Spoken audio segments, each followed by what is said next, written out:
Hi, my name is Amy Fu, and this is my Physics 2212 Lab 4 presentation. In this lab, I performed an experiment, created a computational model, and compared the experiment and simulated results.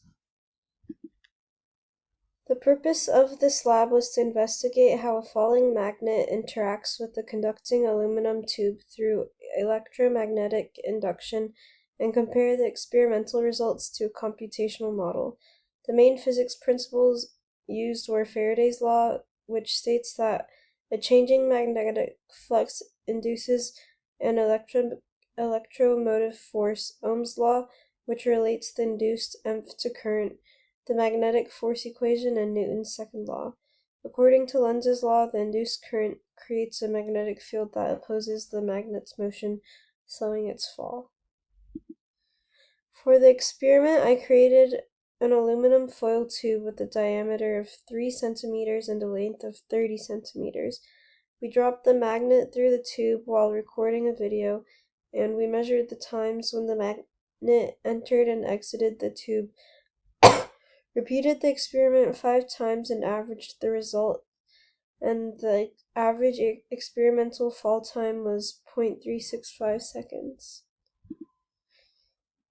I then created a computational model in GlowScript to simulate the experiment. The model used the same tube dimensions and magnet mass as the experiment. The magnet was modeled as a magnetic dipole, and the aluminum tube was represented as a series of conducting rings. I estimated the magnetic dipole moment to be 0.53 ampere square meters, which produced a simulated fall time that closely matched my experimental results. This slide shows the results of the simulation. The simulated fall time was 0.432 seconds. The velocity graph shows that the magnet accelerates quickly at first because gravity is the dominant force. As induced currents become larger, they produce an opposing magnetic force that slows the acceleration. The graph begins to level off as the magnet approaches a nearly constant or terminal velocity. Here I compared the experimental and simulated fall times. The experiment produced an average fall time of 0.365 seconds, while the simulation predicted 0.432 seconds. The difference was 0.067 seconds, or about 18% error.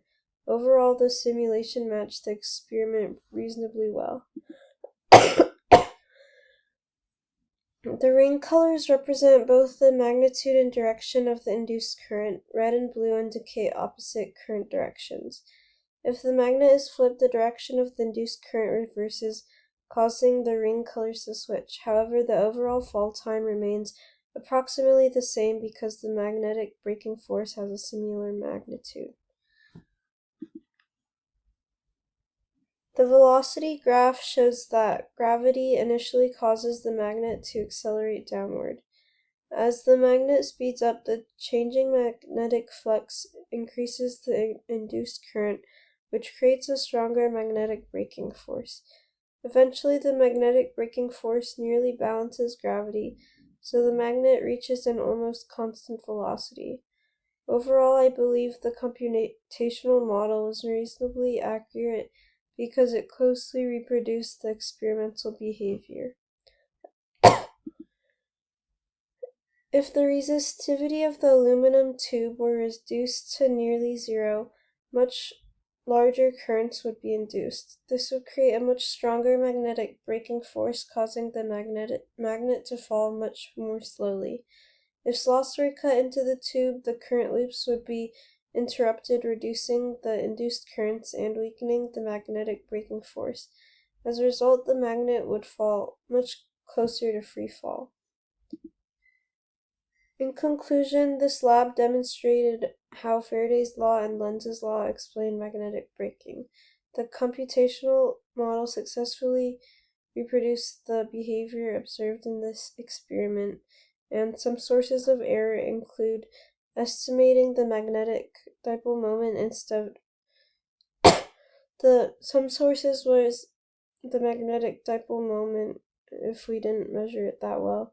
And modeling the magnet as a point dipole, imperfections in the rolled aluminum foil tube, uncertainty in measuring the fall time from the video, and neglecting air resistance.